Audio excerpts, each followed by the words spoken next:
Toda terça-feira nós temos um tempo de oração, um tempo em que nós elevamos nossos pensamentos, as nossas petições, o nosso diálogo com Deus, porque nós cremos que Ele ouve e responde. Essa terça-feira não é diferente e sempre nós trazemos uma meditação antes e também essa noite não vai ser diferente. Semana passada eu falei um pouquinho sobre Filipenses e sobre a verdadeira alegria, e nós vamos dar assim uma passada em alguns pontos de Filipenses, não totalmente na carta, e eu espero que Deus possa abençoar aqueles que vão ouvir essa mensagem. Mas não sem antes nós vamos estar orando, não vou estender muito, para que nós possamos ter um tempo verdadeiramente de oração.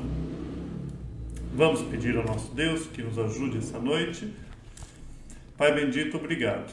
Obrigado por essa terça-feira, por esse dia que o Senhor fez. Obrigado por aqueles que pararam o que estavam fazendo e para ouvir a sua palavra. Ó Deus, sem Ti nós nada somos. Me ajude apenas nesses pequenos momentos, a nossa dependência total de Ti. A minha dependência, a dependência daqueles que ouvem, ó Pai. E coloco toda a família Ebenezer, a igreja a qual o Senhor nos colocou, a igreja visível. Ó Deus, obrigado. Obrigado por essa igreja, por cada uma a qual o Senhor enviou. Coloco aqueles que estão frios espiritualmente, ó Deus, aqueles que nesse tempo de pandemia se esfriaram. Sua palavra diz que nos últimos tempos isso aconteceria. O amor de muitos se esfriaria. Ó Deus, que nós não possamos estar inclusos nesses muitos. Ó Deus, nos ajude essa noite, quebranta nosso coração. Fale conosco mais uma vez, papai. Te agradeço em nome do seu Filho Jesus. Amém e amém. Filipenses, capítulo 1. Deixa eu ajeitar aqui para mim poder enxergar. Isso. Filipenses, capítulo 1, a partir do verso 3. Dou graças ao meu Deus por tudo que recordo de vós. E talvez em alguma outra versão, talvez não, em outra versão, agradeço a meu Deus toda vez que me lembro de vocês. Esse é o título, eu peguei daqui. Fazendo sempre com alegria súplicas por todos vós em todas as minhas orações. A palavra súplica, rogar, essa palavra ela não está dizendo apenas palavras ao ar. É muito mais do que isso. A súplica é alguém que intercede, é alguém que sabe o seu lugar e sabe se colocar no seu lugar. Nós como homem e Deus como Deus. E nós rogamos e nós suplicamos pela sua graça. Fazendo sempre com alegria súplicas, né? Verso 5. Pela vossa cooperação no Evangelho, desde o primeiro dia até agora. E aí o tão famoso verso 6. Estou plenamente certo de que aquele que começou boa obra em vós, há de completá-la até o dia de Jesus Cristo. A palavra agradeço, Eucaristia, é aquele termo frequentemente usado para a ceia do Senhor. Vem daí, dessa palavra. Nesse simbolismo a qual o Senhor Jesus Cristo estabeleceu, dia 28 agora nós estaremos reunidos como corpo do Senhor, estaremos celebrando a ceia, fazendo aquilo que Jesus Cristo nos ensinou a fazer. É uma lembrança daquilo que Jesus fez por nós, o seu sacrifício substitutivo,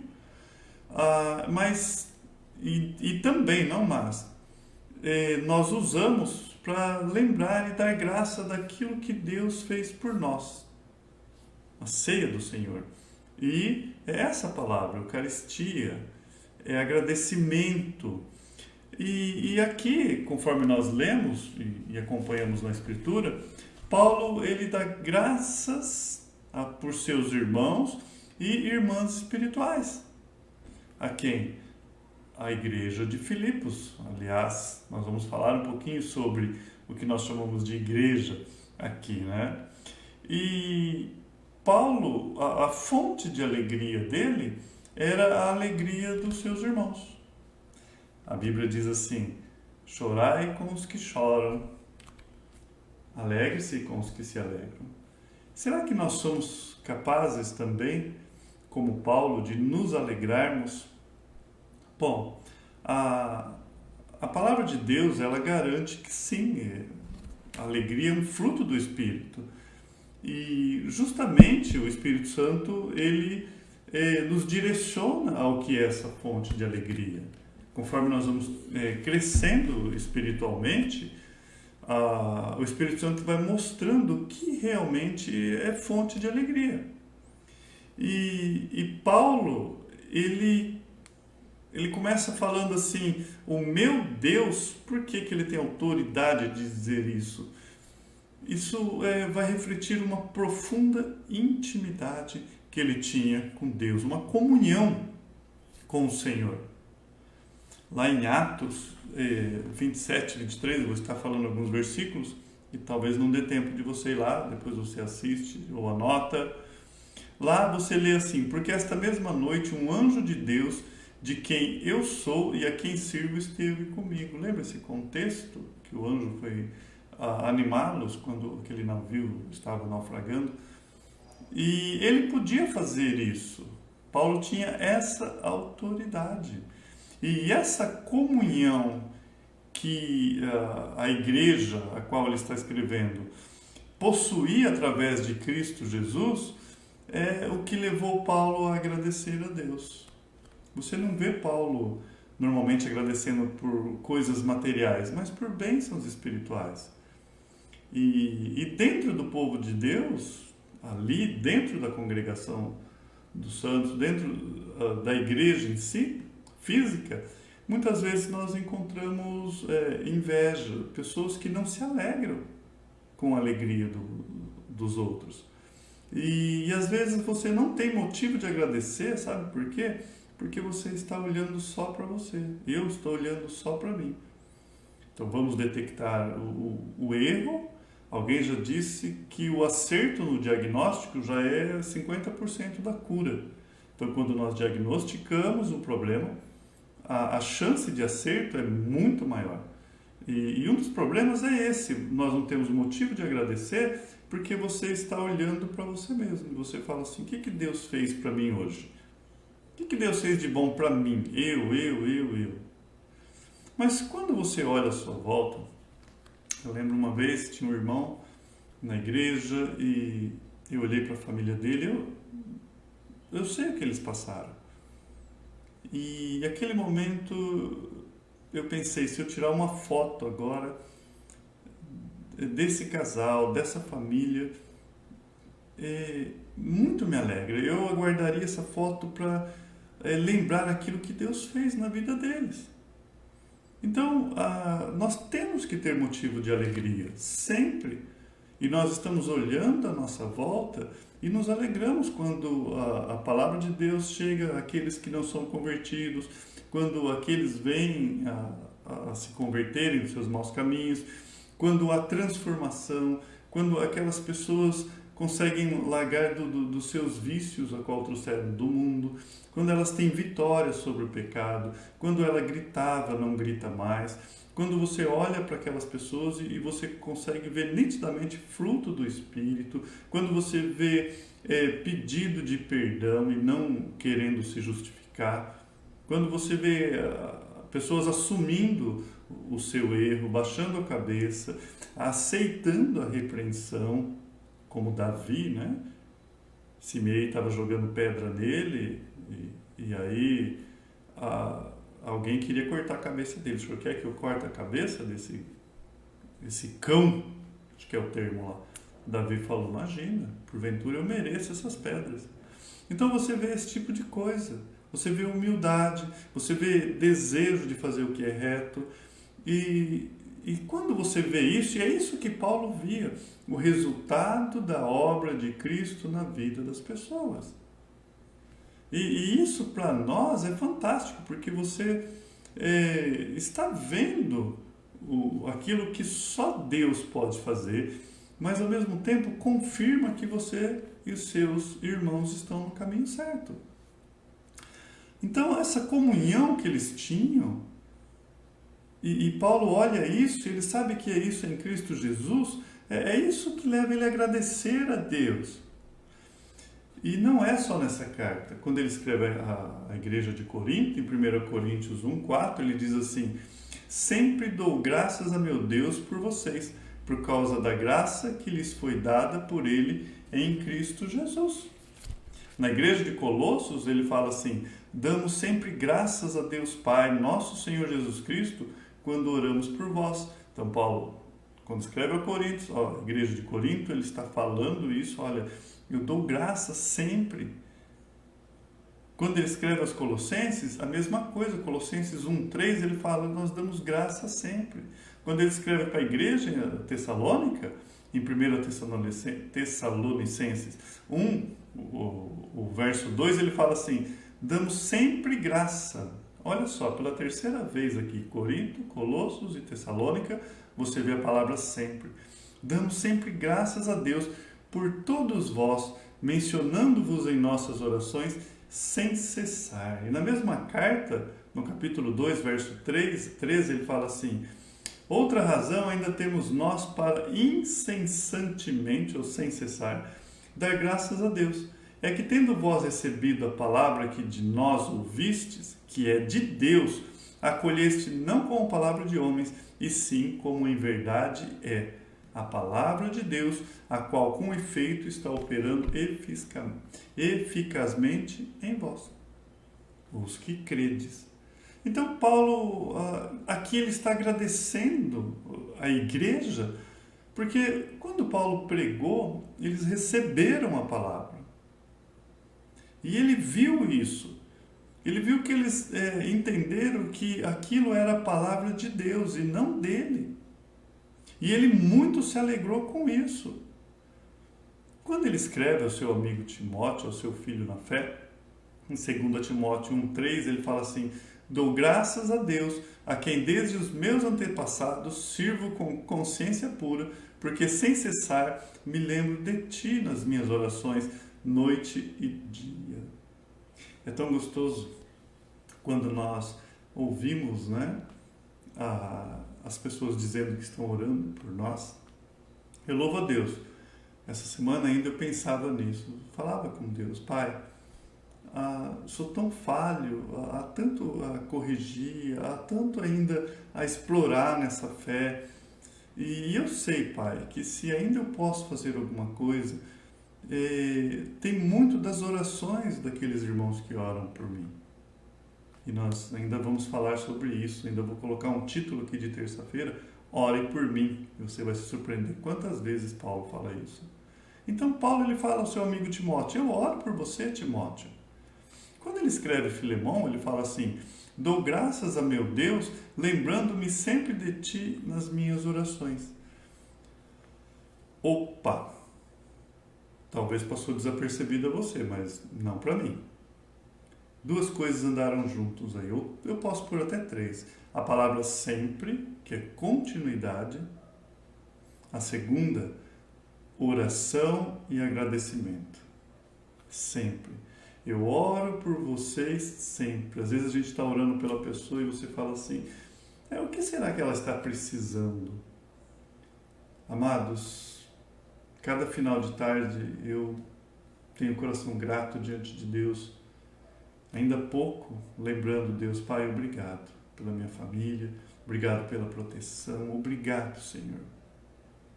Quando nós olhamos a nossa volta, quando nós olhamos os nossos irmãos, e por irmãos, entenda-me, não somente da sua igreja ali, aquele que nós consideramos irmãos, a qual vai estar juntamente conosco a eternidade. E às vezes nós olhamos, sabemos e não lembramos nem de orar e nem de agradecer. Esses somos nós. Então são desafios que a palavra de Deus lança nós e nós devemos acatar e pegar isso, aplicar na nossa vida e mudar. É simples assim. A parte mais difícil é poder para mudar, saber o que fazer. A gente aprende toda terça-feira, quarta, domingo, mas poder para mudar vem de Deus. E quando muda, amados, quando há uma mudança real, há motivos de grande alegria. Então, quando você mudou e você vê crescimento espiritual na sua vida, você conseguiu vencer barreiras, você conseguiu deixar de si mesmo, você conseguiu amar mais o próximo, você sabe o quanto que isso é desafiador na sua vida. E não é diferente na vida dos seus irmãos. Então, quando nós vemos isso na vida dos irmãos, nós intercedemos. Quando nós vemos os irmãos sofrendo, quando nós vemos os irmãos em pecado, quando nós vemos os irmãos frios. Estava meditando ontem à noite, fui dormir pensando em Corá, né? Aquele buraco abrindo, e toda a família de Corá, Abirão, os seus filhos, né? Menos os filhos de Corá, e eu fiquei pensando, Senhor, pessoas que viram os seus sinais, viram as suas maravilhas, e eu fiquei pensando assim, o sentimento que seria estar ali próximo, porque olhar nas escrituras, às vezes você lança lá atrás, e para você entender o que estava acontecendo ali, é o mesmo que os pais falam para os seus filhos, não faça, não vá, não pegue o carro escondido, e de repente o filho sofre um acidente e padece nesse acidente. Você não fala bem feito. Você se entristece porque ele teve muitas e muitas oportunidades de ouvir o pai, mas ele deu as costas e pagou com a vida isso. Então, quando nós olhamos irmãos fraquejando na fé, nós devemos ter esse sentimento e orar por eles. Senhor, por graça, arrebata-os, muito mais agora que está bem próximo a sua vinda.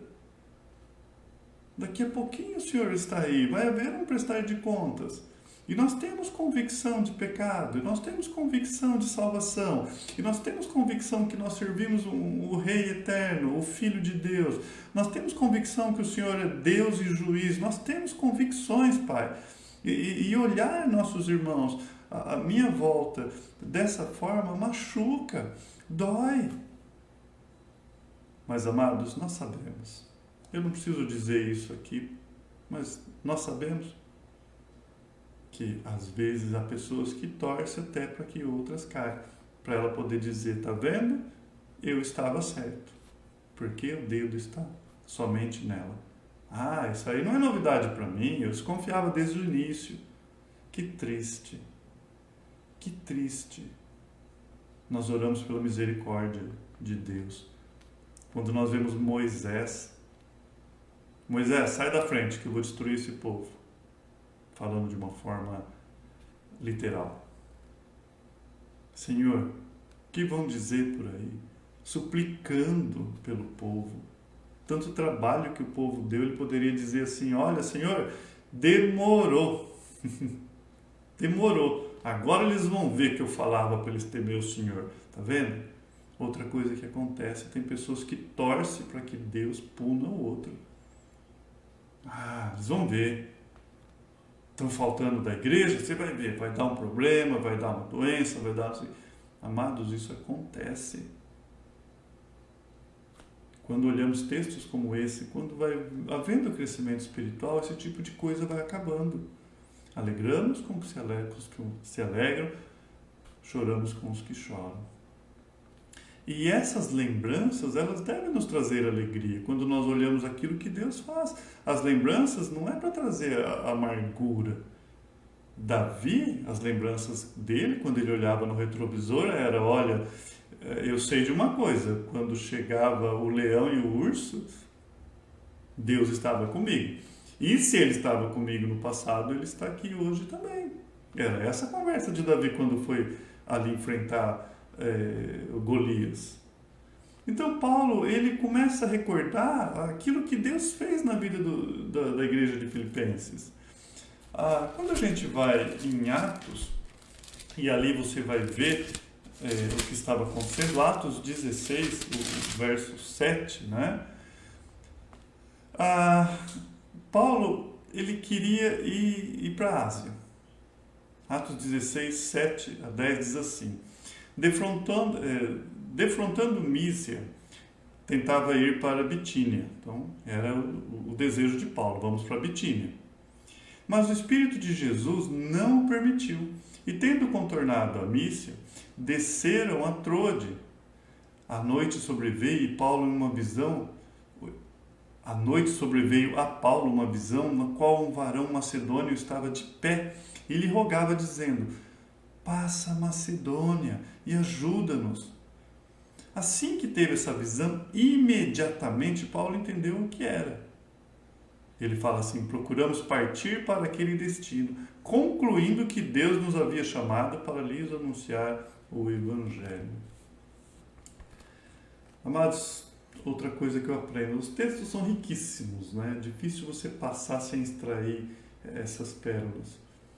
Nós planejamos, mas Deus dirige os passos. O apóstolo Paulo, ele queria ir para a Ásia. Estava tudo certo já.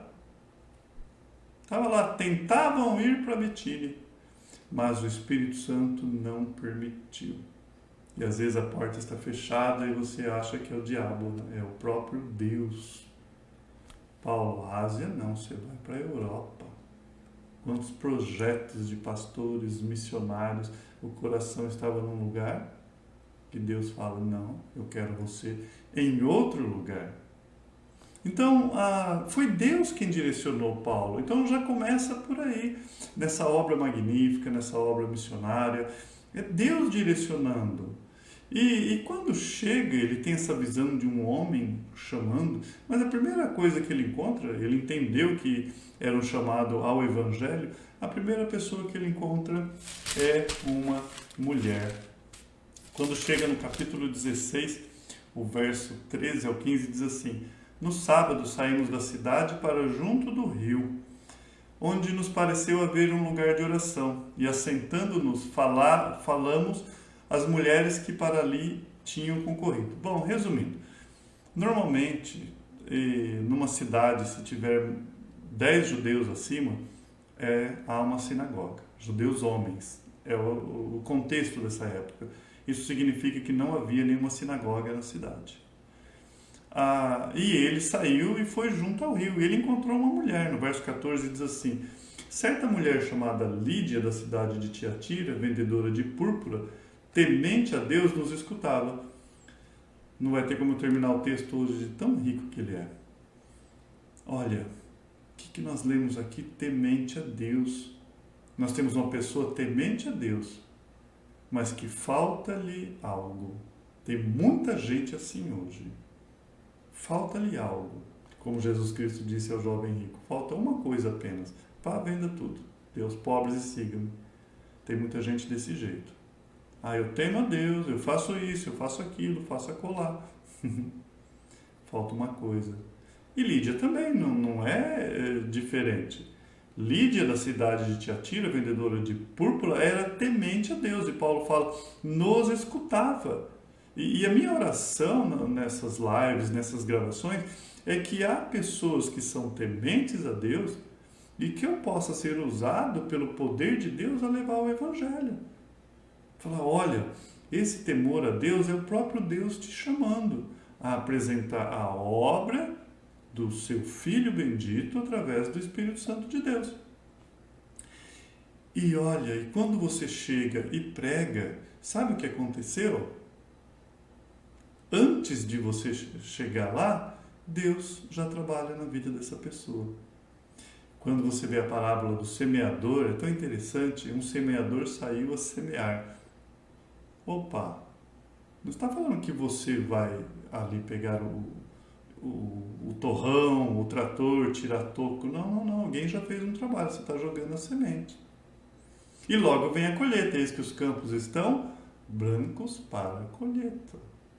E aqui, o que aconteceu? Ela era vendedora de púrpura, temente a Deus, e nos escutava. O Senhor lhe abriu o coração para atender as coisas que Paulo dizia. Textos como esse nos deve causar temor, agradecimento. Senhor, obrigado, porque um dia o Senhor abriu o meu entendimento. Amados, texto como esse, colocado junto com texto como Satanás cegou o entendimento dos incautos para que não lhe resplandecessem a luz do Evangelho, fala do inimigo das nossas almas trabalhando contra o Evangelho, cegando as pessoas, ao mesmo tempo que você lê que Deus abriu o coração para ela entender. A parábola do semeador, você vai ler não entendendo, e você vai ler depois e entendendo. Porque Deus abre o coração.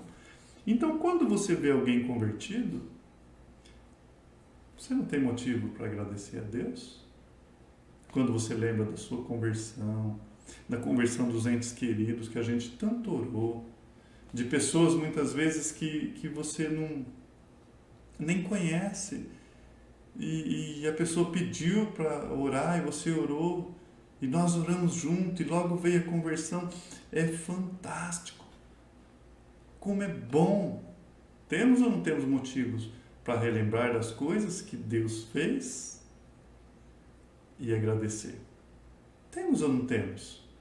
Quando vamos em Colossenses, pensai nas coisas que são do alto. Então, ali, os únicos que estavam presentes eram um grupo de mulher. E havia uma mulher lá que ela era temente a Deus, e Deus abriu o coração dela. O seu coração foi aberto para Cristo Jesus poder entrar. Ela ouve o Evangelho, ela foi batizada. E lá na Europa, eles foram os primeiros cristãos na Europa. A primeira igreja do continente lá nasceu aí. Comece a entender por que Paulo escreve com tanta alegria. Eu peço a Deus isso, Senhor. Não me deixe tirar, não me deixe perder essa essência, essa alegria. Ó Deus, me ajuda a voltar ao primeiro amor, em épocas em que isso jorrava. Senhor, me ajuda. Então, agora, e Paulo, você vê já uma transformação na vida de Lídia, ele já chama ele para a casa dela, e ele vai, ele já prega. E é isso que Paulo tem em memória quando ele está escrevendo a igreja de Filipenses. Certamente ele vai lembrar daquela mulher também que era escravizada por Satanás, usada por pessoas de má índole. Em Atos 16, do 16 ao 18, diz assim: aconteceu que indo-nos para um lugar de oração, no céu encontra uma jovem possessa de espírito adivinhador, o qual adivinhava e dava grande lucro aos seus senhores. Seguindo a Paulo e a nós, clamava dizendo: estes homens são servos de Deus, do Deus Altíssimo, e vos anuncio o caminho da salvação. Para. Vamos ver o que nós lemos aqui.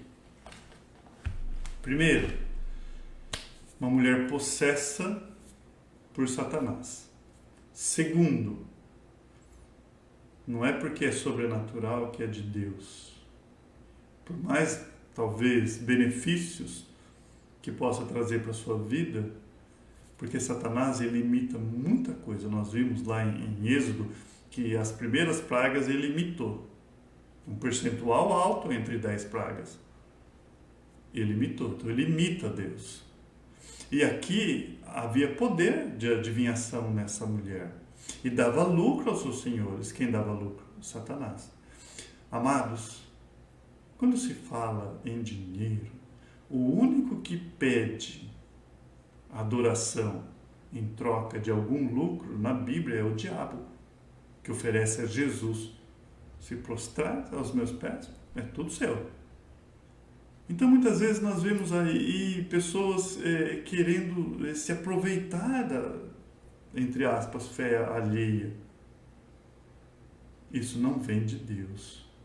Nenhum momento Deus paga para ser adorado. Nenhum momento.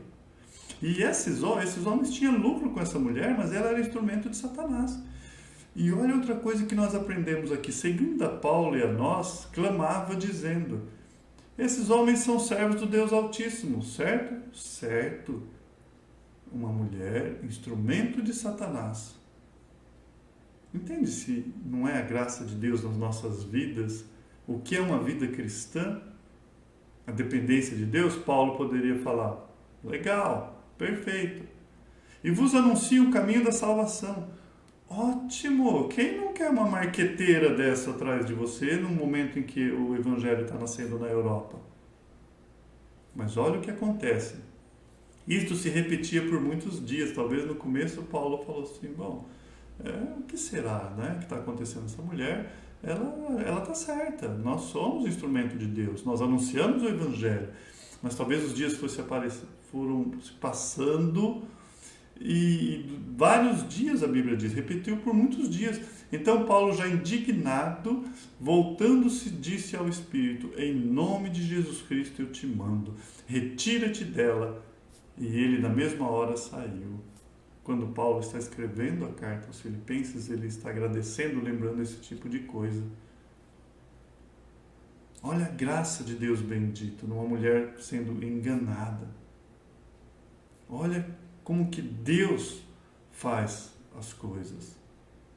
E Paulo, quando ele escreve, ele vai lembrar disso, ele vai lembrar que por causa disso ele passou um tempo em prisão lá em Filipos. Por causa do proprietário dessa escrava de Satanás, ela parou de dar lucro e colocaram ele na prisão. Eles perderam a fonte de renda dele. Quando você lê do 19 ao 23, vendo seus senhores que se lhe desfizer a esperança do lucro, não vai ter mais lucro. Agarrando Paulo e Silas, o arrastaram à praça à presença das autoridades e levando aos pretores, os pretorianos, disseram: estes homens, sendo judeus, perturbam a nossa cidade, propagando costumes que não podemos receber nem praticar, porque somos romanos. Levantou-se uma multidão unida contra eles, e os pretores, rasgando-lhes a veste, mandaram açoitá-los com vara, e depois de lhe darem muitos açoites, os lançaram no cárcere, ordenando ao carcereiro que o guardasse com toda segurança. O que Paulo está escrevendo aqui, agradecendo esse tipo de coisa? É exatamente isso. Porque Deus deu alegria para eles, apesar das suas cadeias, apesar da sua prisão. Literalmente, nós vimos aqui que Deus coloca canções ou música no coração deles, porque no verso 25 você vai ler isso. Por volta da meia-noite, Paulo e Silas oravam e cantavam louvores a Deus, e os demais companheiros de prisão escutavam. Olha o que Paulo está agradecendo. Às vezes nós olhamos para trás e você pensa assim: como que eu passei por aquilo? Eu lembro de situações de pessoas praticamente cuspindo no meu rosto, falando e esbravejando, e eu com uma canção no coração, com uma paciência que, Senhor, obrigado. Que nem sempre eu tenho essa mesma paciência, tem que vir do Senhor. E Paulo olha isso, olha para trás e fala: poder de Deus, poder de Deus. E aí, quando chega no verso 26, de repente sobreveio um tamanho terremoto que sacudiu os alicerces da prisão. É isso que Paulo está agradecendo. Abriram-se todas as portas e soltaram todas as cadeias de todos. O carcereiro despertou do sono, vendo abertas as portas do cárcere, puxando a espada, ia se suicidar, supondo que os presos tivessem fugido. Mas Paulo gritou ou bradou em alta voz: não faça mal nenhum. E ele ficou ali, todo temeroso, né? E Paulo fala: estamos todos aqui, no verso 30. Depois, trazendo-os para fora, disse: senhores, aliás, no 29, eu pulei um. Então o carcereiro, tendo pedido uma luz, entrou precipitadamente e trêmulo prostrou diante de Paulo e Silas. Depois, trazendo-os para fora, disse: senhores, que devo fazer para ser salvo? Amados, imagine você escrevendo uma carta que você passou por essa experiência e você viu essa conversão. Talvez na hora que você estava levando lá a punição, apanhando em praça pública, não fazia muito sentido. Mas isso é confiar em Deus. Estava lá ele orando. E agora ele lembrando disso, ele pode escrever tranquilamente: agradeça ao meu Deus, porque me lembro de vocês. É o título que nós começamos, é o que ele diz. Agradeço. E aquela resposta tão fantástica. Responderam-lhe: crê no Senhor Jesus Cristo e serás salvo tu e tua casa. Então aqui esse crer no Senhor Jesus Cristo, com certeza está recheado de muito mais coisa, porque não está falando, a palavra aqui não é respondeu Paulo, é responderam-lhe Paulo e Silas, ambos. Mas naquela casa houve salvação. E lhe pregaram a palavra de Deus e a todos os de sua casa, naquela mesma hora da noite, cuidando deles, lavou-lhes os vergões dos açoites. A seguir foi ele batizado e todos os seus. Então, levando-os para sua própria casa, lhe pôs à mesa. E com todos os seus manifestavam que grande alegria por terem crido em Deus. Uma ressalva aqui. Às vezes alguém pega essa promessa e fica frustrado, porque dentro da sua casa nem todos creram. Amados, aqui é uma narrativa histórica dos fatos tal qual ocorreu. E da casa dele todos foram convertidos. Todos. Aprove Deus, na sua infinita misericórdia, salvar todos da nossa casa. Mas esse texto fora de contexto não é um pretexto para nós acharmos que a salvação é herdada, um da família é salvo e todos são salvos automaticamente. Esse texto não está dizendo isso. Esse texto é específico para aquilo lá. O que não retira o poder de Deus em salvar toda uma família, toda uma cidade, se ele quiser, como ele fez com Nínive. Não só uma família, se ele quiser salvar uma cidade, ele salva, como ele fez com Nínive. Poder de Deus. Então é isso que Paulo está lembrando da prisão, está lembrando de Lídia, está lembrando de todas essas coisas. E terminando, né? O verso, eu ainda anotei aqui, né? Depois de eles terem sido libertos da prisão, eles voltaram à casa de Lídia. Já tinha ali uma pequena igreja, podemos dizer assim. Pela última vez, estava se despedindo. E muitos ali vieram para vê-los. Em Atos 16:40, diz assim: tendo-se retirado do cárcere, dirigiram-se para a casa de Lídia, e vendo os irmãos, o confortaram, então partiram. Paulo talvez tinha em mente isso quando ele estava lá na Macedônia. Ele deve ter lembrado disso. Que experiência magnífica. Filipenses 4, do 15 ao 16, diz assim: e sabei também vós, ó Filipenses, que no início do Evangelho, quando parti da Macedônia, nenhuma igreja se associou comigo no tocante a dar e receber, senão unicamente vocês. Porque até para Tessalônica mandastes não somente uma vez, mas duas, o bastante para a minha necessidade. Olha, Paulo agradecendo. Uma igreja que ela abria a mão, que ela ajudava, que ela cooperava financeiramente com a prosperidade do Evangelho, com esse plano magnífico. E alguns crentes devotos continuaram a sua generosidade, nós sabemos com isso. E era para contribuir para os crentes de Jerusalém, está lá em 2 Coríntios capítulo 8. É essas coisas que Paulo está agradecendo. Grande parte da alegria de Paulo era devido às lembranças agradáveis e amorosas de crentes, assim como de Filipos, que são conscientes e fiéis ao Senhor. Assim como ele lembrava dos seus companheiros, da história de cada um.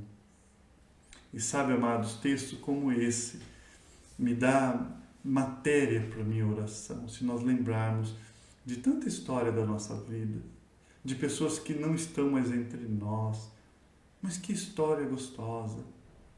Lembro da minha esposa escrevendo carta para evangelizar, coisas que às vezes nós esquecemos, passa desapercebido. Na época ainda que se escrevia carta, não era e-mail, não.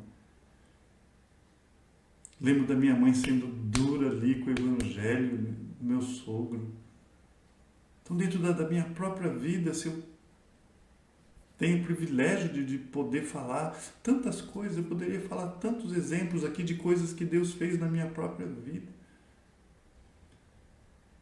Mas a nossa mente, que é momentânea, muitas vezes presa mais à terra do que aos céus, às vezes temos dificuldade de agradecer.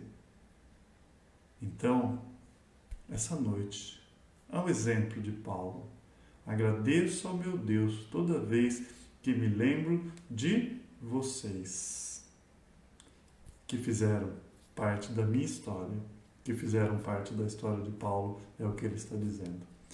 Louvado seja Deus por mais essa mensagem, e louvo a Deus pela vida de cada um que está assistindo.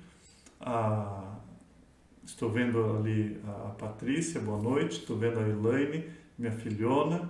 Louvo a Deus pela vida de vocês. Está aí a Elaine, se está me ouvindo ainda, imagino que sim, também faz parte da nossa história, Elaine. E sabe, eu posso lembrar do dia em que você estava lá naquela cozinha, encostada naquele canto, grávida, sem sentido nenhum de vida, chorando. E você fez uma oração ali, ó Deus, me ajuda. E o Evangelho chegou até você. Eu e minha esposa fomos fazer uma visita. Que delícia lembrar dessas coisas. Um simples nome, bati o olho. Entende, amados? E nós enchemos nossa cabeça, a gente pega o YouTube, Facebook, o WhatsApp e vai com o dedinho, e enchemos nossa cabeça de tanta coisa. E daqui a pouco, se você, eu te garanto, tenta lembrar o que você leu ali nos 5 minutos, na última hora, mais nada, vazio de vazio, encheu a cabeça de coisas inúteis. Acho que nós podemos usar a nossa mente como Paulo, de ter lembranças agradáveis, amorosas, do poder de Deus, da nossa história, daquilo que Ele fez com o seu povo na Bíblia, a história dele, a nossa história ontem, a nossa história hoje e ainda olhar para o futuro. Deus, maravilhoso Deus. Vamos orar? Pai, obrigado. Ó Pai, obrigado. Vi ali a Naná assistindo, que bom. Ó Deus, visite ela, visite a Estela também, fazem parte da nossa história. Ó Pai, quando olho para essas histórias, quando olhamos, ó Deus, no espelho retrovisor da nossa vida, temos motivo de sobra para agradecer. Pai, quando vemos pessoas assistindo live de tão longe, pessoas que passaram por nós, que faz parte da nossa história, Pai, às vezes nós somos inconsequentes em deixar isso, essa riqueza do lado e ficar olhando só para as feridas atuais. Ó Deus, não nos deixe esquecer aquilo que o Senhor fez para conosco, para que isso gere um coração como o do seu servo Paulo, grato, gratidão. Ó Deus, nos ajude a olhar as páginas da nossa vida, Pai, nessa história. Em cada página, em cada linha nós podemos ver a sua graça, o seu amor, a sua misericórdia, o companheiro do caminho. Te louvo, Pai, por essa palavra. Em nome do seu Filho Jesus, amém e amém. Louvado seja Deus. E espero que essa palavra aqueça os corações dos irmãos. De terça-feira nós separamos para estarmos orando e que isso possa nos ensinar, nos dar bagagem, ferramentas, nos dar combustível para a nossa oração. Amém? Louvado seja Deus pela vida de todos. Vi meu amigo Falcão também. Um abraço a todos vocês.